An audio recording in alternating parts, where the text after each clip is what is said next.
Bila Anda berkata, bagiku hidup adalah kekuasaan, maka ketika Anda mati, Anda bukan siapa-siapa lagi. Hebat. Inspirasi hidup menurut Oma cantik ini. Mari kita simak dan perhatikan dengan seksama. Jika Anda berkata, bagiku hidup adalah uang, maka ketika Anda mati, Anda akan kehilangan semuanya. Bila Anda berkata, bagiku hidup adalah kemasyhuran, maka ketika Anda mati, tak ada orang lagi yang mengeluh-elukan Anda. Bila Anda berkata, bagiku hidup adalah kekuasaan, maka ketika Anda mati, Anda bukan siapa-siapa lagi.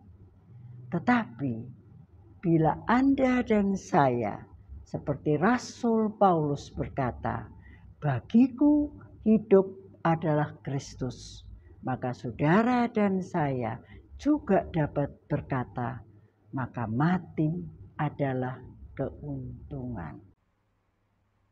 Baik Bapak Ibu Saudara, Oma ini memberikan 3 pilihan yang bukan prioritas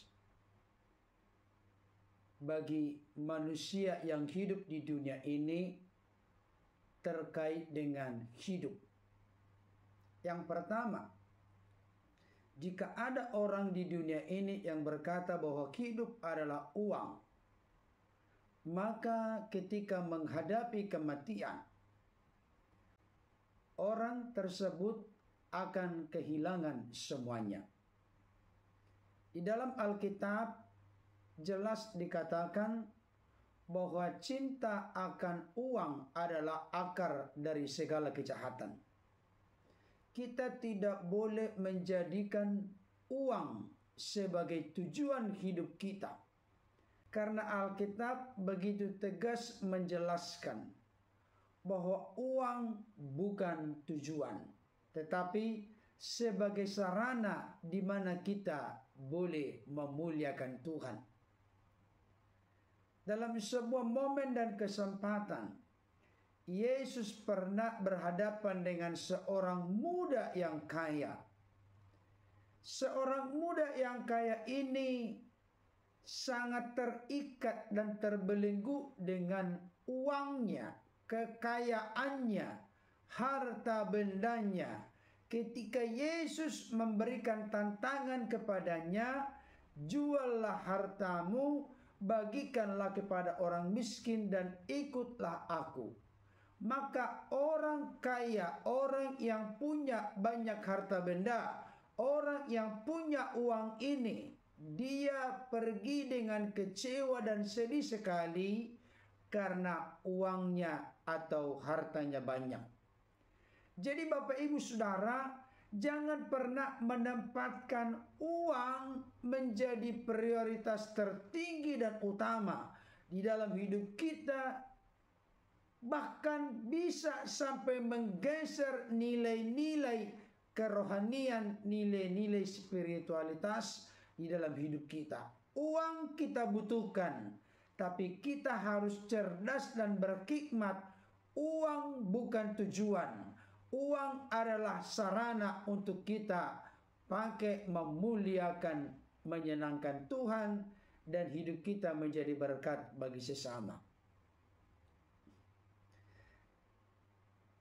Oma ini juga menegaskan, jikalau bagi seseorang kemasyhuran adalah segalanya, maka ketika orang itu sudah mati, tidak akan ada lagi orang yang mengeluh-elukannya karena sudah mati.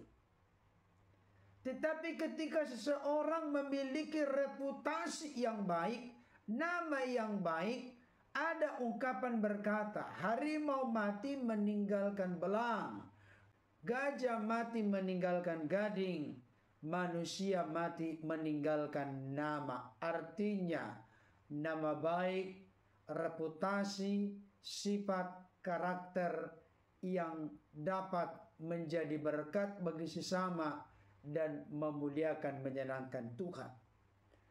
Oma ini kembali menjelaskan kalau ada orang punya moto dalam hidupnya bahwa kekuasaan adalah segalanya. Ketika orang itu diperhadapkan dengan kematian, maka orang itu bukan siapa-siapa lagi. Hanya tinggal jasad dan mayat yang siap untuk dikuburkan atau dimakamkan. Oleh karena itu ketika kita memiliki kekuasaan, manfaatkanlah kekuasaan itu dengan penuh tanggung jawab, rasa hormat kepada Tuhan, sehingga kekuasaan yang dipercayakan kepada kita dapat kita manfaatkan sebesar-besarnya demi kemanfaatan orang-orang yang kita pimpin. Tetapi yang terutama dalam hidup ini dan bernilai kekal adalah Yesus pernah berkata, sebab di mana hartamu berada, di situ juga hatimu berada. Di kesempatan lain Yesus berkata, buat apa seorang memiliki seluruh isi dunia? Buat apa seseorang memiliki uang, kekayaan, harta benda, memiliki kemasyhuran, memiliki kekuasaan, kalau orang itu kehilangan nyawanya, kehilangan jiwanya, kehilangan hidupnya, kehilangan keselamatannya?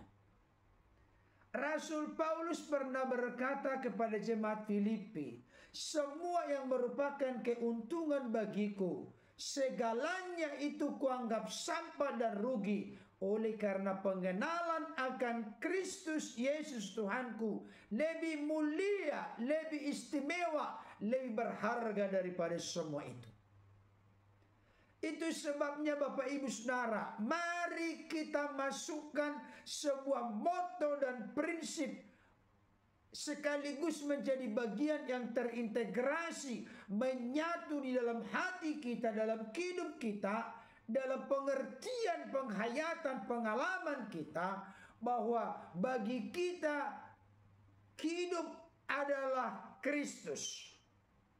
Tujuan totalitas hidup kita adalah Kristus.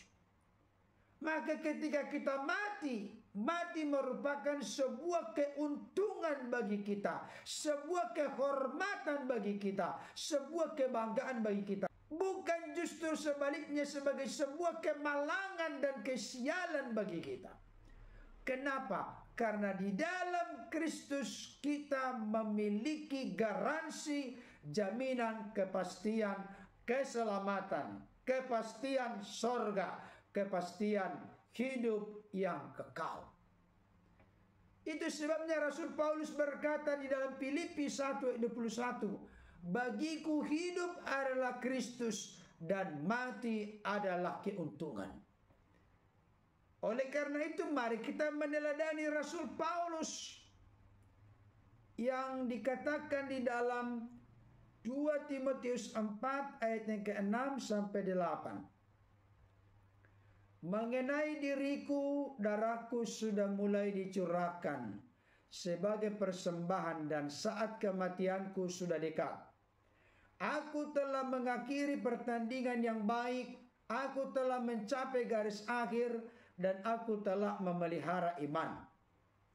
Sekarang telah tersedia bagiku mahkota kebenaran yang akan dikaruniakan kepadaku oleh Tuhan, Hakim yang adil pada harinya.